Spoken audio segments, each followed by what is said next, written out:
नमस्कार सर्वांना, happy new year. नवीन वर्षाच्या खूप खूप शुभेच्छा. तर आज आपण बनवतोय हिवाळ्याची स्पेशल अशी सर्वांच्या घरी बनणारी गाजरचा हलवा. तर छान मोठे मोठे गाजर घेतले, त्याची साल थोडी काढून घेतली, वरील केस काढून घेतले आणि चुटकीत आपण त्यांना बारीक खिसून घेतलं. जाळ्या ग्रेटरच्या सहाय्याने खिसा, म्हणजे अगदी चविष्ट हलवा होईल. त्यानंतर कढईमध्ये 2 चम्मच तूप या ठिकाणी टाकला आहे आणि सगळा गाजराचा खीस आपण या ठिकाणी छानपैकी मस्त रोस्ट करून घेतला आहे. जर त्याच्यामध्ये पाणी राहील तर एवढी मजा येणार नाही गाजरच्या हलव्याची. तर त्यासाठी आपण पूर्ण पाणी तुटेपर्यंत याला छानपैकी भाजून घेणार आहोत. बघा किती छान असा त्याला ऑइल पण सुटते आहे आणि पाणी तुटत असल्यामुळे तो असा थोडा थोडा ड्राय दिसत आहे. आणि असा मस्तपैकी थोडा ड्राय झाला की आपण त्याच्यामध्ये भरपूर दूध घालून घेणार आहे. या ठिकाणी मी 1.5 किलो गाजर घेतले आहेत. मोठी फॅमिली असल्यामुळे मी जास्त प्रमाण घेते आहे, तुम्ही कमी घेऊ शकता. आणि त्याला 1.5 लिटर साईजसहित आपल्याला दूध टाकून द्यायचं आहे. दुधाचा बिझनेस असल्यामुळे दूध भरपूर वापरला आहे. तुम्ही कमी जास्त करू शकता किंवा ऑप्शनल आहे, तुम्ही नाहीही टाकलं तरी हरकत नाही. थोडा खवा टाकला तरी चालेल किंवा रेडीमेड पेळे टाकले तर मग तर साखर पण कमी वापरावी लागेल. तर बघा अशा प्रकारे छानपैकी दूध टाकून याला छान उकळी आली आहे. तर बघा अशा छानपैकी उकड्यांमध्ये आपण परत परत सराट्याने मिक्स करत करत बूड लागू नाही द्यायचं आहे, याची काळजी घ्यायची आहे. अगदी थोड्या वेळातच हा मस्तपैकी हलवा बनवून तयार होईल. एकदम हेल्दी असा, सर्वांच्या आवडीचा आणि पौष्टिक असा छानपैकी हलवा आपण करून घेणार आहोत. त्यामध्ये आपण चिमूटभर मीठ टाकून घेणार आहोत. प्रमाण जास्त असल्यामुळे मी अर्धा चम्मच टाकलं.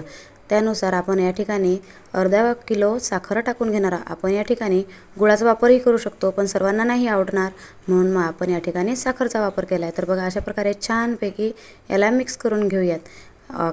अगदीच घाई असेल तर तुम्ही 2 भांड्यातही हा करू शकता, पण घाई नसल्यामुळे मी शांततेत हा करत आहे. नवीन वर्षाची एक स्वीट डिश आणि हिवाळ्यानिमित्त. तर बघा अशा प्रकारची या ठिकाणी आपण जायफळ आणि वेलची पण या ठिकाणी घेऊन सोलून काढून छानपैकी घेतली आहे. तर बघा अशा प्रकारे ती पण टाकून घेऊया.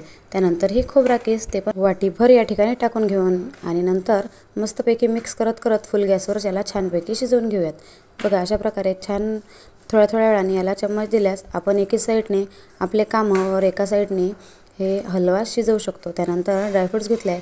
काजू बदामाचीच जास्त आवड असल्यामुळे तेच 2 ड्रायफ्रूट या ठिकाणी घेतले आहे. ते पण छान बारीक थोडे जाडसर थोडे असे करून त्याचे छान तुकडे तुकडे करून आपण ते पण याच्यामध्ये टाकून देऊ. थोडं पाणी राहिलेलं असतानाच, म्हणजेच दूध राहिलेलं असतानाच याला आपण ड्रायफ्रूट्स टाकून घेऊ. त्याने काय होईल, ते पण छान मऊ होऊन येतील. बघा अशा प्रकारची छान अशी हलव्याची रेसिपी तुम्हाला कशी वाटली. यूट्यूबसोबतच माझे इंस्टाग्रामवर पण चॅनल आहे, त्याला पण तुम्ही नक्की फॉलो करा. आणि व्हिडिओ आवडल्यास लाईक करा, कमेंट करा, शेअर करा आणि सबस्क्राईब करा माझ्या चॅनलला. तर मस्तपैकी हलवा या ठिकाणी तयार आहे. तर आपण याची प्लेटिंग करून घेऊयात. बघा किती सुंदर असा मस्त ऑरेंज कलरमध्ये या ठिकाणी हलवा तयार झाला आहे. तुम्ही लागल्यास यामध्ये कलराचा पण यूज करू शकता, पण अगदीच नॅचरल असल्यामुळे यामध्ये कलरची वगैरे काही आवश्यकता नाही. मस्तपैकी तयार आहे. आपण बाउलमध्ये काढून घेऊ.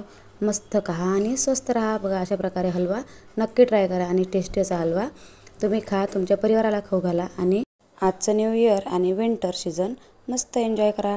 विंटर स्पेशल व गाजरापासून कोणती रेसिपी बनवू ही मला नक्की कमेंटमध्ये सांगा. व्हिडिओ आवडल्यास नक्की शेअर करा आणि सबस्क्राईब करा. Happy winter, stay healthy. Thank you.